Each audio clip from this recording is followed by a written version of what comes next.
Hello and welcome to Reanimated. This is episode 260. My name is Stuart. I am host California, host New York. H.A. Conrad is with us also. Hello. Hello.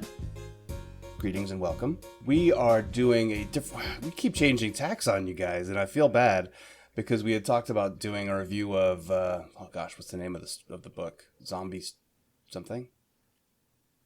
Do you remember the name of the book? Is it Sanctuary something? We had talked about the Survivor Story. Was it called? No, that's not right. Something like that. This is terrible. And I'm midway through it, but I wasn't able to finish the book because it's a repetitive theme on this podcast where we talk about, pandemics and other disasters, and I'm unfortunately now kind of up to my neck in two of them, which is COVID and the fact that my home is on the brink of burning down again. Pretty sick of it. Let me just give you some quick numbers. So last time on the podcast, we would just come through like a thunderstorm, and I was so excited to smell rain outside my windows. I even said it on the podcast. Unbeknownst to me, we'd had 12,000 lightning strikes in California, and at least 300 of those started fires. Which is actually not a huge percentage, but it turns out it's enough when it hasn't rained since May. The fuels, despite the rain, were still, dry outable enough. Is that a thing? Right. We'll say it is. That these fires started, and now between Sonoma County and Napa County, our neighbor to the east, there are three major fires. One in Napa is kind of a mega fire that's combined. 5 fires combined. It's now, as of this morning, 287,000 acres. And there have actually been some deaths. 3 in Napa and 1 in Solano County, because it did jump over into Solano County. 2 in Sonoma County, the Myers Fire, which is right on the coast. And that one is 2,300 acres, and it's actually 70% contained, which is great news. I have a feeling that at least 50% of that is the Pacific, because it's right on the beach. And then the big one, which is the problem for me, is the Walbridge Fire, and that is 51,000 acres as of this morning, 0% contained, and it's about 2 miles away from where I am right now. But luckily the winds are super low this morning, and they are basically forecast to blow north from the south to the north. It might get a little erratic when the thunderstorms roll in today that we're going to have. Anyway, I wanted to give you that brief update on California fires. Everybody's always really excited to hear about them. So, when you do evacuate, where do you go to, given that there's so many fires going on right now?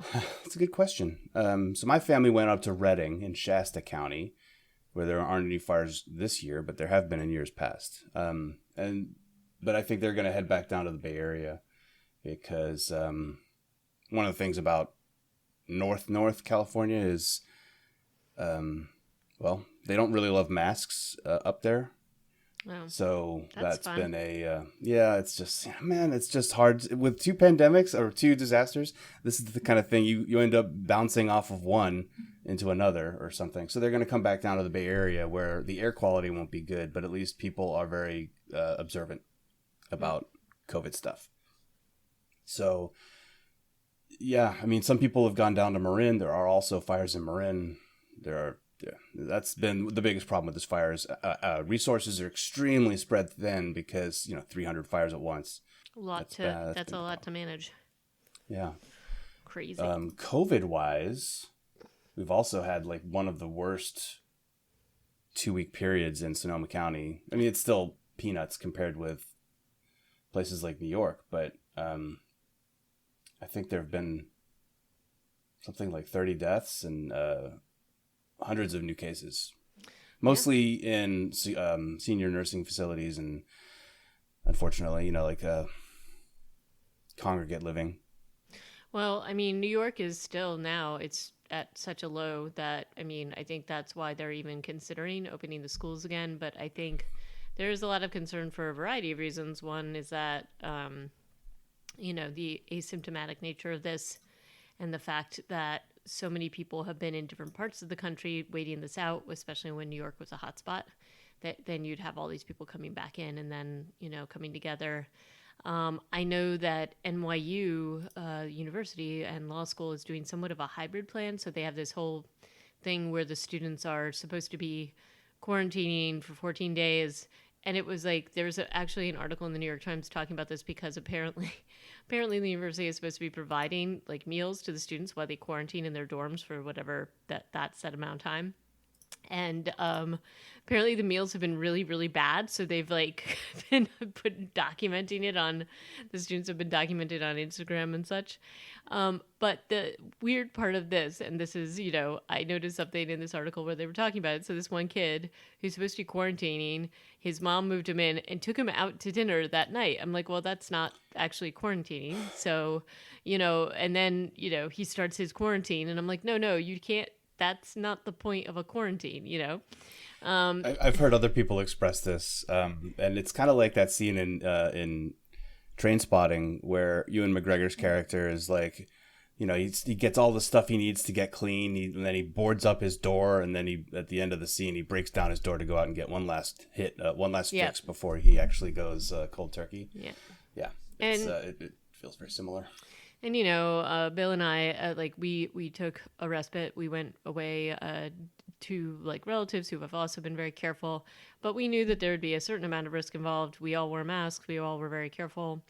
But when we came back, we actually have been quarantining. We have a set time so that we're, trying to make sure we just don't want to do any harm to anybody. And part of what our reasoning for that was that we were coming from New Jersey, which does have cases spiking. So we're at the end of the clock runs out tomorrow. We're both cool. We're both fine. All of our relatives are fine. So I think we're in the clear. But I think that's kind of the thought process you have to make and do in order to keep the cases down, as annoying as it might be.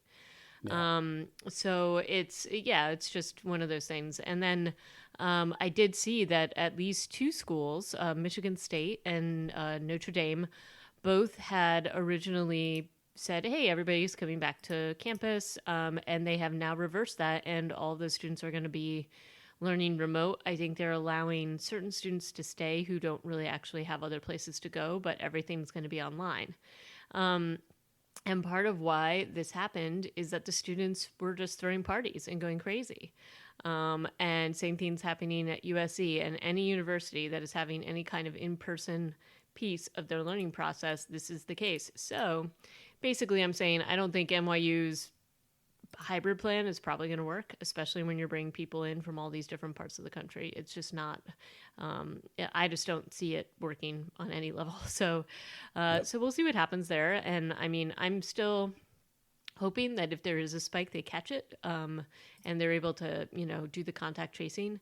But there's also been some resistance to that. And I'm sure you've seen that out in California too, where people don't want to answer the calls or don't want to answer the questions and they're afraid they're going to get in trouble. Mm-hmm. So, I think the U.S. has just been really bad about all of this. And then the mask wearing stuff, as you said, it's hard when you go to a place when you're the only people wearing it, and because it really has to work both ways. Like everybody has to be wearing them for the whole thing to work. So it's a tough thing.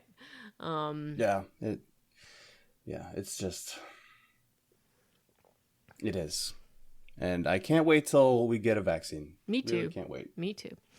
So do you want to dive into what we're going to talk about today? Yes, I haven't even mentioned it yet. Yeah. Go ahead. So we have a couple of just a very brief news item. We're going to keep today's a little bit short because Stuart has to go and manage some of the stuff that's been going on. This is his brief respite from it all, which I truly appreciate because it's always nice to catch up with you. But so because we'll table the book we were reading for a future episode. So instead, this is not zombie related, but it is horror related. And we are going to review the first episode of Lovecraft Country. It premiered last week on HBO Max, last Sunday night, so the next episode comes out tonight. and it is based on a book that came out in 2016 of the same name by Matt Ruff. And I will own up to all of our listeners that I definitely read some Lovecraft short stories along with Edgar Allan Poe, and that specific horror genre has like its own little niche.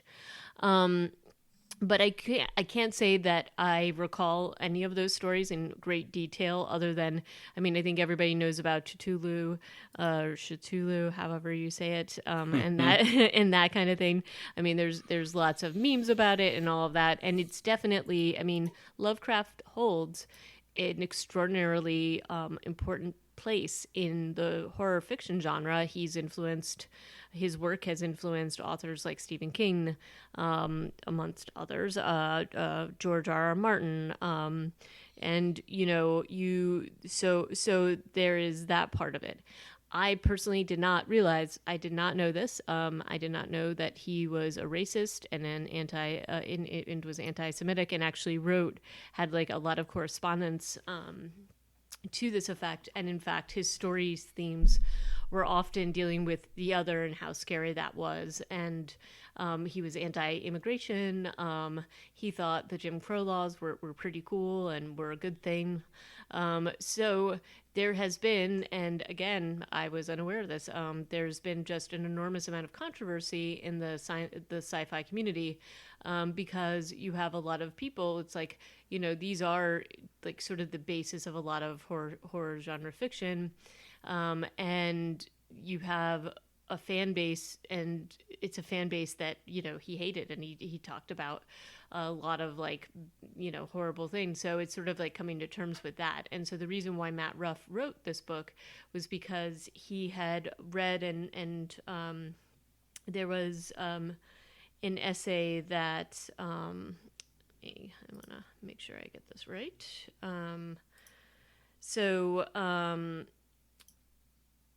There was an essay that was written by N.K. Jemisin, and she and I think that there's like a bunch of stuff, and I'll send the link to this article to add to our show notes and stuff.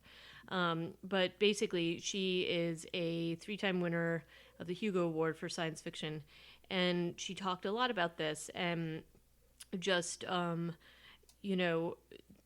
this whole idea that this author, who is sort of the basis of all this, was just basically a complete bigot, and her thing is that people need to acknowledge what he was and engage with it, and try to like be aware that like the art that he created was the basis for something and could be transitioned into something good later by other authors, but that you have to really, basically she's like, horrible people can make things that are good and make them good artists, and you can engage with that, but not the horrible part. And so, and actually, in the story and in Lovecraft Country, the protagonist, our hero, actually says that right. Pretty early on, not in like the first scene, but in the first 20 minutes of the show. So I thought that's great. Right. He basically says like, it's like, this writing is like people, and people have flaws, but you try to like them anyway. Right. And, I actually bought and started to read the book Lovecraft Country after watching this, because I was like, I didn't really realize this was a book. And this theme is in it, at least up until the part I'm at. So, and he really, the other thing that inspired Matt Ruff to write this was that there is an essay by Pam Knowles called Shame, and it was basically about the pain that she felt being a Star Wars fan, a Black Star Wars fan, because of the fact that, there's like, and there's a lot of problems with that if you look at it from, a race perspective. So it's interesting that he decided to do this. Actually, the book is really good so far, so I highly recommend it. I'm probably about like halfway through. And in any case, I'm personally really excited to talk to you about this because I did not know what to expect, knowing nothing about this going in. Yeah, I know even less. I knew and know even less than you. So Right. we're kind of in the same boat, which is a shame. It would be nice if one of us was steeped in this stuff. But as you said, we're going a little bit off genre. So Well, we're that's all right. But untrodden territory. So the show itself is it's coming from Misha Green, J.J. Abrams, produced by Jordan Peele. I think Misha Green is the main writer on it. I think she is the she's the teleplay writer on every Right. episode, But at least she- maybe sometimes with a partner. This season. But she's also one of the executive producers, so she's got a lot of control over this, which I think is great. And her background, real quick, she comes from shows like she was a staff writer for Heroes. Do you remember that show? Oh, I love that show. Sons of Anarchy. And she was a producer for Helix, which is actually a zombie adjacent or a zombie show that we never reviewed, but it was on Sci-Fi for a while and it was pretty good. That she has like J.J. Abrams and Jordan Peele. There's many more executive producers, but those are the two that stuck out to me. But this is like. I don't know. I was excited when I saw that all those people were involved, but her specifically, I think her writing's amazing. So I'm really excited about her as a storyteller. And I also will own up that after the first episode was done, I was like, hey, where's the next episode? Because I didn't realize they were going to be releasing them weekly. I was really excited about a binge watch of this after watching the first one. So, I mean, the other episodes... I wonder if they've even finished complete development, Well, they started filming this in 2018, so they've had plenty of time. Yeah, no, they're being released. So, I mean, the next one comes out tonight. So, okay, that's great. And it's got a fantastic cast. Like, let's talk about the cast. Yeah, for sure. Oh my gosh, like so many great people. So there are some great young actors in this who I don't know as well, but Courtney B. Vance. And I've known him from the first time I knew him, and I loved a character that he did was Hamburger Hill, which is a Vietnam film, and he plays this like extremely world weary, bitter doctor or medic, and that is an extremely tense film. Not only because they're in Vietnam, but it also addresses the issue of racism. In that time of the in history, in American history, and as it pertained to the troops in Vietnam. And so I love this character. I love that character that he played then. Red October. Hunt for Red October. He was amazing in that. Just incredible. So I was super, super psyched to see him in this. And then the other cast member that I had again, the whole cast is great, but these two particular people I was like, oh yay, this is awesome. He has not yet made his on-screen appearance yet, so let me throw that out there. But it is Michael K. Williams who plays the main character, Atticus's father. He plays Montrose Freeman, and I love Michael K. Williams. I've loved him ever since. Omar. Yes, from The Wire. I didn't realize he was going to be in this. Okay. Yep. He's done a ton of stuff since then. He was in Boardwalk Empire. He's been in The Road. He's been in so many different things right now. He's definitely, but The Wire is what I remember first seeing him in, and he was just such an incredible, layered character in that. So, in addition to these two amazing actors, we have Jernay Smollett, who plays Letitia, Jonathan Majors, who plays Atticus. Who else is in this? And Jonathan Atticus, to me, was somewhat unknown, but he has been in a lot of high-level stuff. He was in The Five Bloods. He was in Captive State, which I don't think has come out on streaming yet, but that's a John Goodman alien invasion movie, I think. I'm not sure. And he was in Hostiles, which was a Netflix, I think, film with Christian Bale. So he's been doing... And he was in The Last Black Men in San Francisco, which was a very highly critically acclaimed film. I mean, Jonathan Majors, and then he was in When We Rise, which has also gotten great like reviews and things like that. So he's definitely got a pretty impressive resume already. Yeah. For only being an active actor since 2017, it looks like. Yeah.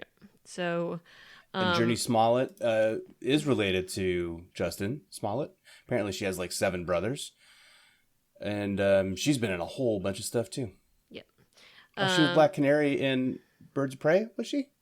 I think so, yeah. Good grief. I just watched that. It's on HBO right now. And then Anjanou Ellis is Hippolyta Freeman, who is the aunt of Atticus and the wife of George Freeman, Courtney Vance's character. And then we have Wunmi Masaku as Ruby Baptiste, who is Letitia's half-sister. There's a few other people, but we haven't yet met them yet. And I think they may have potentially done a little bit of a switch. I know that there is a character named Christina Braithwaite, who is played by Abby Lee. And that is, I think, maybe a switch on the original story, which is pretty male-focused, if I'm going to be honest. So I think maybe they made that switch to maybe have another person in there. But we'll see. We'll see how it goes. And then further on, again, somebody else who hasn't yet made an appearance, Tony Goldwyn is in this too, which, everybody remembers him as the bad guy from Ghost, the movie, but he's been in like a ton of other stuff, obviously, since then.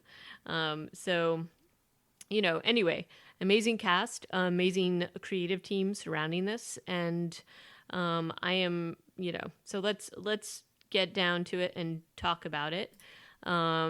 So do you want to jump into what you thought of the opening scene? Oh, the dream sequence? Yeah, that's bananas. Yeah, it's pretty crazy. Honestly, I saw that and I was like, what? What's happening? Tentacle monsters, there's War of the Worlds type pods with lasers, there's UFOs, and like a Martian queen coming down from the sky, and he's being saved by a baseball player. Forgive me, I don't know who that's supposed to be. Did you figure that one out? Oh, Jackie Robinson, I would imagine. Okay. Yeah, I mean, sports. Not your thing. Sports history, even less. Okay, cool. But yeah, I'm pretty sure that was Jackie Robinson, since he was in a Brooklyn Dodgers uniform. But in any case, like when they first showed up, I was like, oh wow, they're bringing out all the stops, like even in the first, like bam, they hit you with it. Like I was like, what's happening right now? And it turns out that he's dreaming, and then to me they set up the scene pretty well. This also differs a little bit from the book, and I think part of it is to just show like different aspects of what the Black experience must have been like during this period of time. So the main character, Atticus, is coming. He's on a bus, and it's very clear that there's different sections where Black people are allowed to sit and white people are allowed to sit. It's segregated. And then when the bus breaks down, him and the only other Black person on the bus, I don't think they ever have her name, right? I don't know that they do it. She's just kind of like a nice person who he talks to for a while. So the bus breaks down, and they show up with like basically a truck to take all the white people to wherever they're going, but he and the woman are left to walk. That sets up the premise pretty quickly, just how difficult it would have been at this time, especially to travel around the country. He's heading back to Chicago, which is where his family's been. And his uncle is actually a person that writes basically a travel guide so that Black people in the country can travel safely. So the Green Book, basically. But they set all of this stuff up with that initial dream sequence to set up that he's like a sci-fi fan.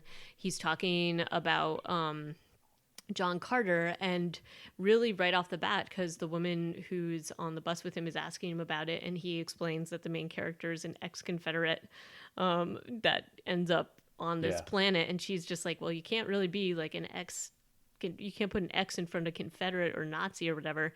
And so right off the bat, they are handling some of the issues. that, about Lovecraft basically, and about that feeling a bit being a sci-fi fan, which is when he makes the statement that you mentioned, which is that, they're not perfect, but you can still sort of make your peace with these kinds of stories and things like that. So there's just such a nice energy about this character, Yep. Atticus Freeman. He's just like, he surprises me later when he does the thing with the fire hydrant. Like, he's playful in that scene, but he just seems like very even keeled. Yep. He's got a good positive outlook, and you just kind of like his energy, right? It's just calm and kind, and that's, I think, a lot of Jonathan Majors putting that out there, or I don't know what the character's like in the book. How does it resonate? Yeah. It's pretty much almost, it's like, honestly, when because I obviously started to read the book after I watched the show, but I think he does an amazing job at channeling that particular character. And, they go, because it's a book, they can go into a lot more background about his love of science fiction. And that's why I was so impressed at how they managed to basically deliver that message to the audience. That this is something he's thought about, and that he's definitely struggled with. But he's actually in the book, he's a really big Ray Bradbury fan, and that's the book he's reading versus this particular one. But in any case, I think they do a great job at getting this character. I think the actor is amazing, and he's got just a good way about him. But there's also this.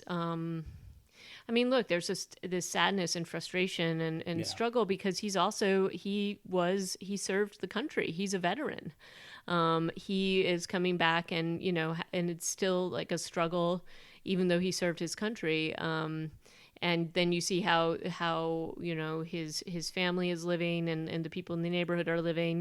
They do, the hydrant piece is really interesting, because it's like clearly hot as all hell there, and the kids are all like having fun in the hydrant earlier in the day, and it gets shut down.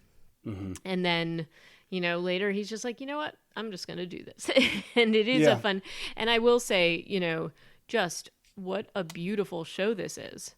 It's everything. The production value is it's very HBO, right? So you kind of expect that in a way. It's unfair that we think that way, but this show is it's beautifully shot. It's beautifully lit.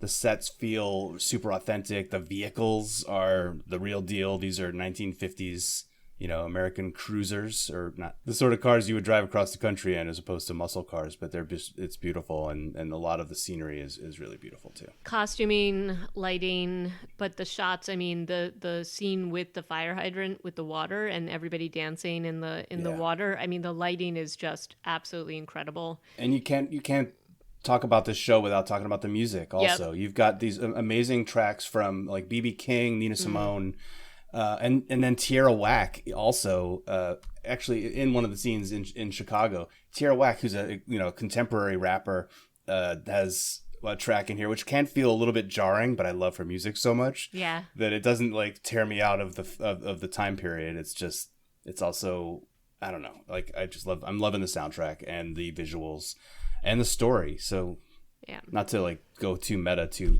quickly. No, but I think really it's really good. I always have, actually Bill and I were talking about this the other night, because we watched, I don't know if you ever saw it, but did you see Jojo Rabbit? I haven't yet. It's becoming available, but I haven't seen it. And that is another definitely a very strange and hard film to watch. But I think that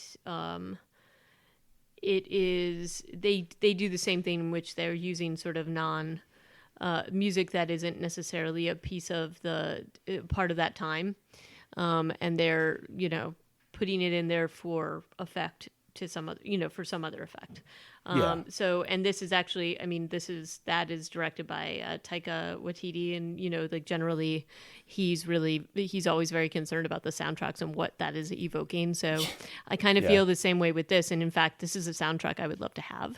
These are it's really good. They're like musical cues, yep. as much as they are like just songs to have in the background, because there is some live music. They're at a concert, and so those are like just fit in, and then there are other cues that are like this, I think it's supposed to like kind of get you into the mindset of the character of Jonathan Majors Atticus. Right. But in this first episode, I mean, they set it up pretty well where it's like a homecoming. But part of why Atticus is coming home is because his father has reached out to him. He definitely has a troubled relationship with his father. Everybody appears to, or his father has a drinking issue. And it's, you hear about it, like, again, the writing here is so tight, and they're able to lay out this relationship, which is pretty complex, only in like this one scene between him and his uncle. And it's done so well. I was really impressed by this. And again, even more impressed after I read the part of the book, just because of how well Misha Green did in terms of bringing that particular issue so succinctly, like, into the audience's view. And basically, his father has written him and telling him that he found who his mother's like ancestors were, like what family line she came from, and part of why Atticus is so concerned is that he thinks his father said he's in Arkham, which is basically the publisher of H.P. Lovecraft books, and in fact his uncle's like, no, that's not a K, that's a D. And they do this whole big thing where they look at it on the map, and it's this area, this county in Massachusetts. There's like a sort of a thing with the cousin, I guess, of Atticus, who does all these like comic booky things, and she's illustrated the map of the U.S. and some of the parts of the country that are safe for Black people are done, so it looks comforting, and the others look horrible. And this particular area has basically like a Grim Reaper nooseman, like a hangman. Yeah. And this is an interesting element of the story where Courtney B. Vance's character, Uncle George, creates this traveler's guide, yep. Right? And so he's basically he's creating, and I don't know if they're like mass produced, but he talks about it. He goes on trips to develop it. And he has the map of the United States as it relates to safe places for Black people to go. Right. And as they go on their journey, it becomes very apparent why that's necessary. Right. And that's like the most horrific part of this story. Yep. Is not when the Shoggoths or whatever they are show up in the third act. It's definitely Simmonsville for me, mm-hmm. and just the whole way that they're driving from Chicago to Massachusetts. It's just despicable. Yeah. And I mean, it's this just an enormous amount of energy spent knowing that, okay, we have to go this route and we have to be out of this county by nightfall, or we could get lynched, or, there are these specific places that we can go to the bathroom or eat. And if that place is closed, then we run the risk of being killed or, maybe beaten up, but being killed is the scariest part of this. And that's what happens in Simmonsville, is that they're going to this place that they heard about. And that place apparently was burned out because they were serving Black people. And so they end up at this diner, and they end up having to outrun a lynch mob. And this is where sort of there's been hints of the supernatural in this up until this point, but this is where it really like hits home, where you get kind of this glimpse of this crazy, big, expensive gray car that has tinted windows. It's very Addams Family-like. And they're outrunning this horrific group of men that are going to kill them. Basically, they have guns. They're shooting back at them.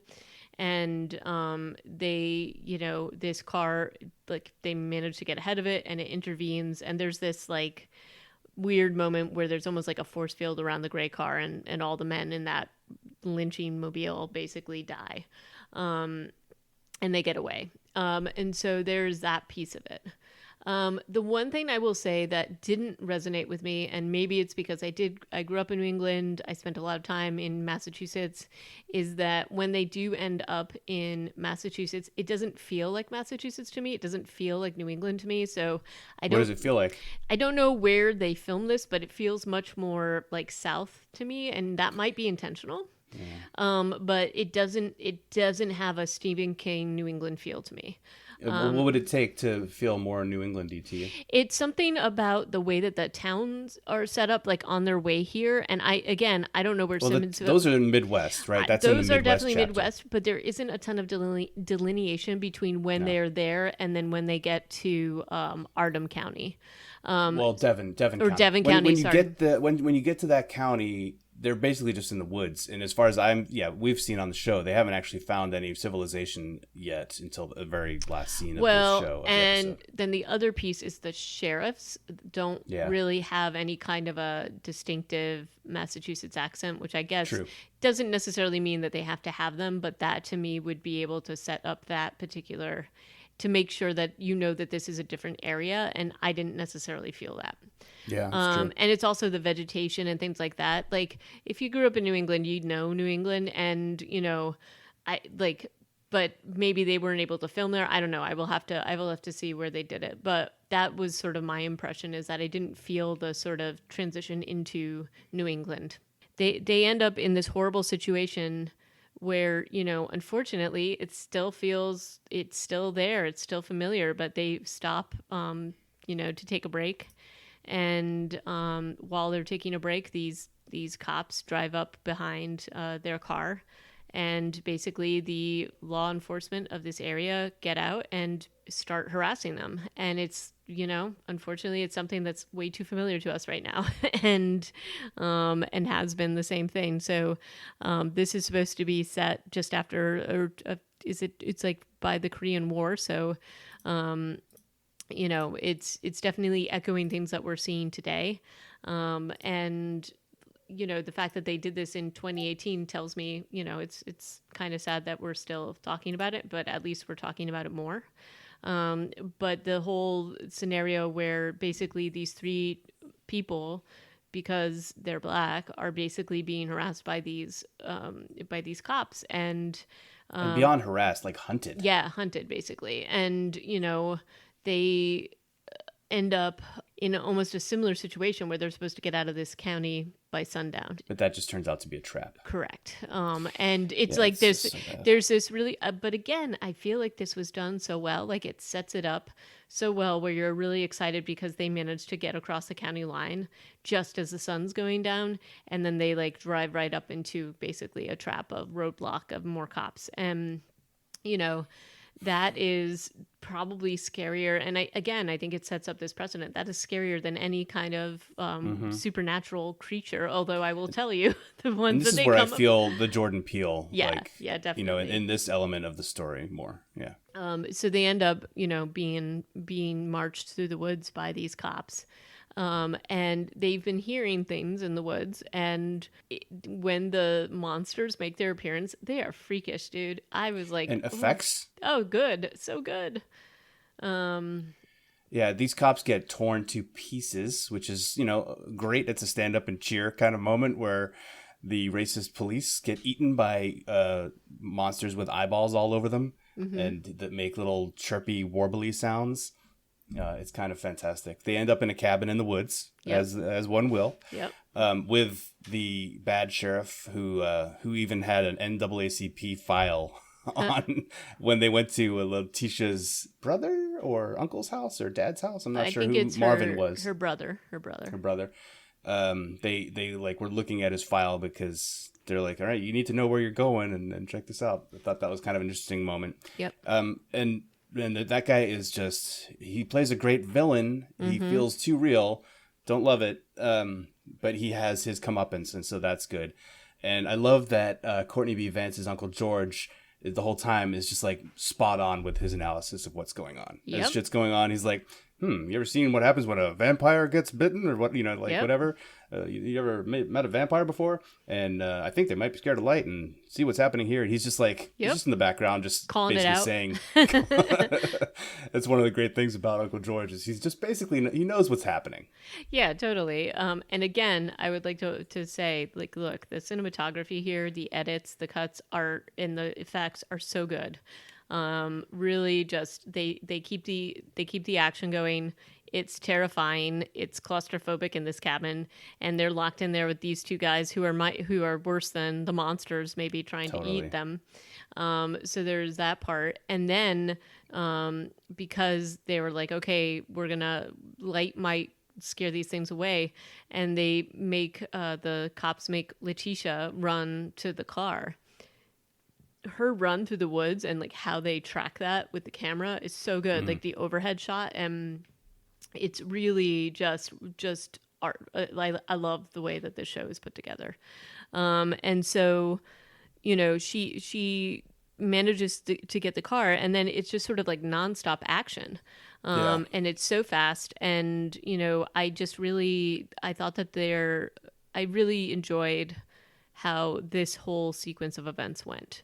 And because it's just so bloody and creepy and scary, and there's a lot of like jump scares and there's a lot of near misses basically with the monsters and our three heroic characters, that you're so relieved when they come out of this. They're not necessarily unscathed because they're like, Well, now they're covered in blood in the countryside in Massachusetts. And you're a little bit like, right. Oh God, what's going to happen? Right. And the car's just done. So they're just kind of walking. But it's like, and then, it sets it up really, I thought it set it up perfectly for the next episode. Because after walking through the woods in Massachusetts and, kind of doing what they're doing, and they're basically, they look just bedraggled and like they've been through stuff, and they end up on this like the way that the shot is, but this manor house, I guess, is the best way to put it. Like, kind of comes into the light, and there's like all this like fog and sunlight and rays of sun, and then they see the car that they saw earlier in the parking, in the sort of the driveway, and when they show up at the door, it's sort of like, well, it's kind of like showing up at the door, and you're all in this state, and you've been in this country, in this area that has not been very welcoming. I don't know, how would you feel actually knocking on that door? Oh, when this Aryan motherfucker opens the door too, very blonde, very blue-eyed, and is like, "We've been expecting you, Mr. Freeman. Welcome home." Yep. And then the episode's going to end on that stunned silence from the two Freemans and Letitia Lewis. What a very interesting show. I'm totally hooked. I can't wait to find out what's going on in this, for sure. Yeah, I'm excited about it. So I really, if the rest of this is following this episode, I think it's going to be amazing. So, and again, it seems to be following the book pretty closely, and I can see how they might have to like tweak a few things, just because like any sci-fi book, there's some sort of insane things, but I already have a feeling I know a few of the scenes they're going to really highlight, and I'm excited to see them do it. It's something that I knew nothing about, and I'm now glad we're going to be reviewing it. So, and we're still working our way towards the end of that novel, if we could remember what it was called.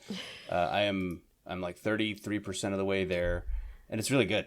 I'm really enjoying the story. It's also just a little bit harrowing to read that, because it also mirrors kind of what we're going through now a little bit with COVID, I think. Yeah. So two things that feel extremely too ripe for this moment.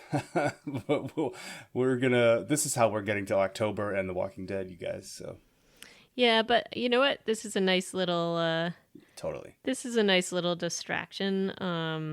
It's definitely, I think that it is,